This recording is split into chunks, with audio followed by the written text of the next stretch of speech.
This seems to be the current hit item to make on my own bias tapes, or whether it is bias cut or straight cut. And the great tool for to do that one would be the Clover bias tape makers. And I have a whole set displayed in here. Kind of feel bad about showing this because I think these are in high demand at the moment. But these bias tape makers, all we have to do is to cut a strip of fabric that is the twice the width what the bias I want to make. And then if I do a double fold, that ends up being then quarter of the width that I had cut my fabric.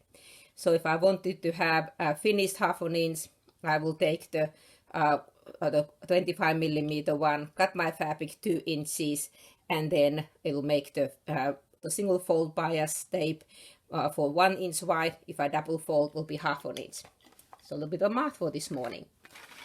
So these ones, I'm gonna use the 18mm, which I need to cut my strip of fabric 1.5. And I cut a point.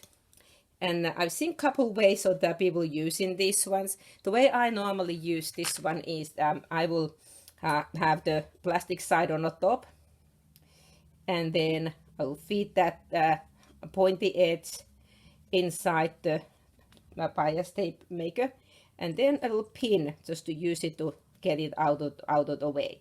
And you need to have your fabric so that you have the wrong side up when you do this, because it will fold the fabric, the edges together. That way my right side is on the top. And a great tip on getting started is on your ironing board, pin that end in place. And then when you start pulling this one out, you can use the iron and just to give a little press on that one. So that makes really nice single fold bias tape, which I can then fold it in half and sew onto the item I need to.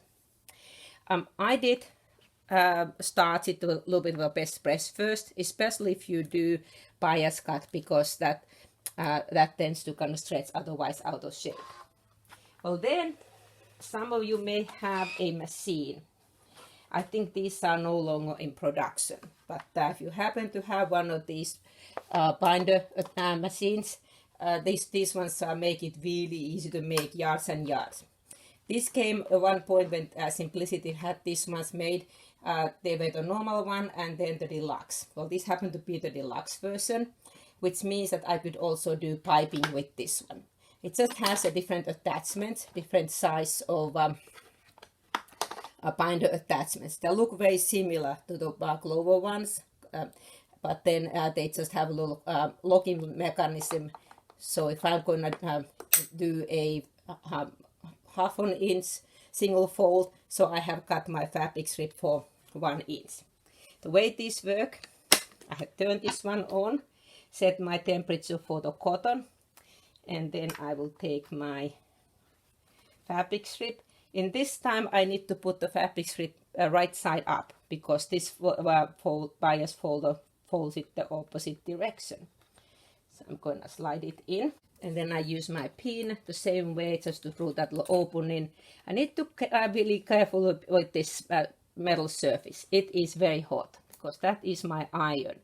With this one, you end up losing a little bit from the end. And then I'll take my other piece, put it on top. And if I wanted, I could even wrap this piece onto this one. I'm usually too lazy, I just leave it hanging off the edge. And I'll push my run button, and it will make bias tape, just bias or straight cut tape. This will be a single fold. So then if I want to do a double fold, I will have it just to press it again. But that's a quick way to do just yards and yards. So if you happen to have this machine, that will be a great way to do this one.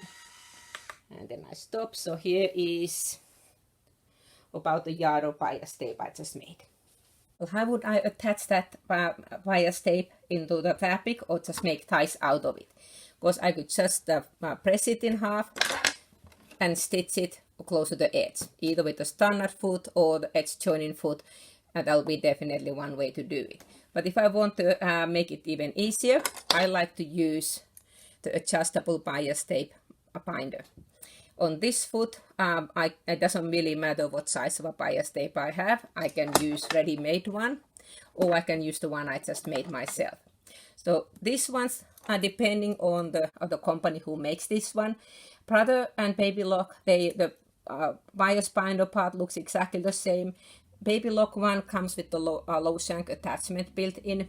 The Brother one is a straight snap-on. Either one will work. Mine is a really old Baby Lock one. On this one I have the attachment. Because my machine is a high shank, I need to use the high shank attachment or the adapter. So I will just take my foot and the ankle out. And in this case, to put the adapter, I need to take the little screw out. Normally we only have to just to do it a little bit.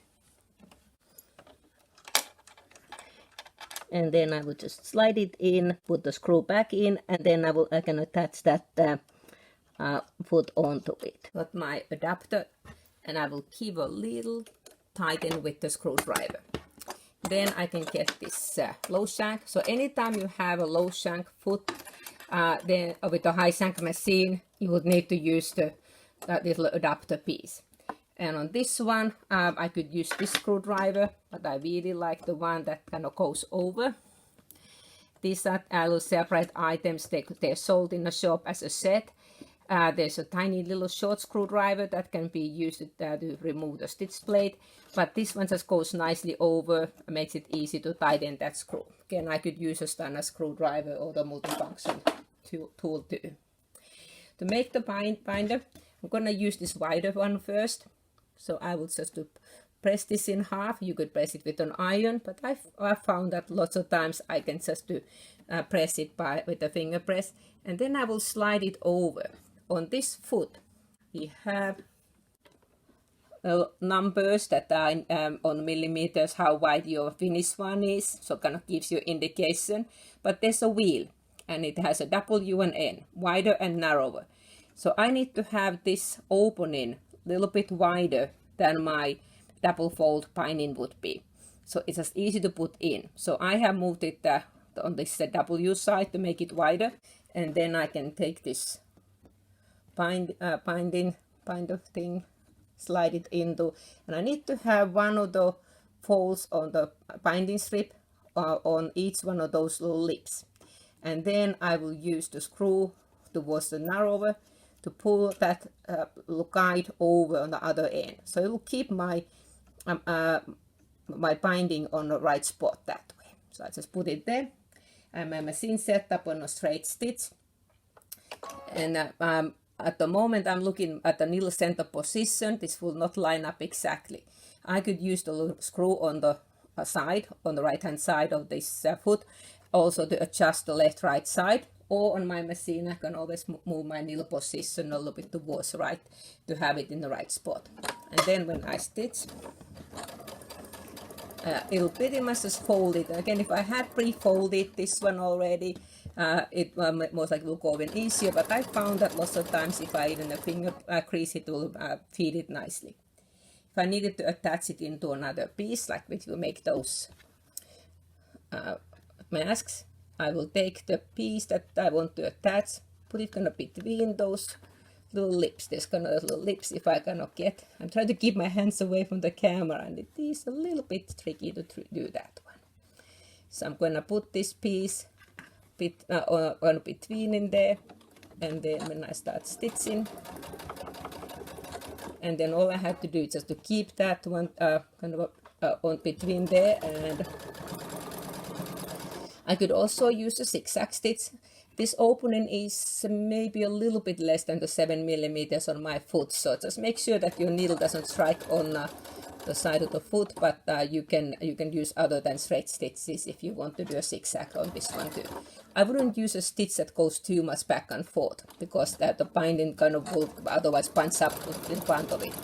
And I even had a little seam on it, so it went just fine. When I join things together, I would normally just join them so that they have a joint on a bias, so that way I have distributed the seam allowance.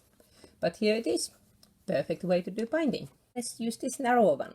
All I have to do again, same way, fold it.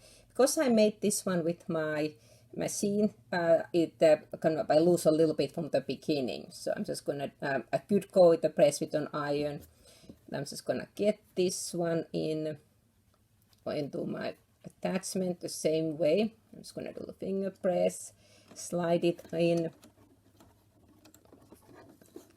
and then when I'm getting this in this good part, so I have the same way those two folds around the lips, and then I will use the wheel to bring it narrower, because this one will now make me a finished 1/4 inch wide binding. And I'm gonna move the needle position a little bit closer to the edge, and then again the same way. And again, I notice I didn't even press this one, and I didn't even do a finger press on it. Get my little thread tail out of the way. It pretty much folds it in there, and I can make really nice narrow binding this way too. And I can attach it in the same way. The wider your piece is, stronger it's gonna be, because this one I don't have much to hold on this raw edge. So you may want to overcast that raw edge before, so that way it will be a little bit stronger. So that's where the wider ones just makes a little bit stronger ones, but this will definitely work too. And trying to keep my hands away, so here we go. So I just attach that one, and I can keep going to make nice ties. So that is the look on the narrower one.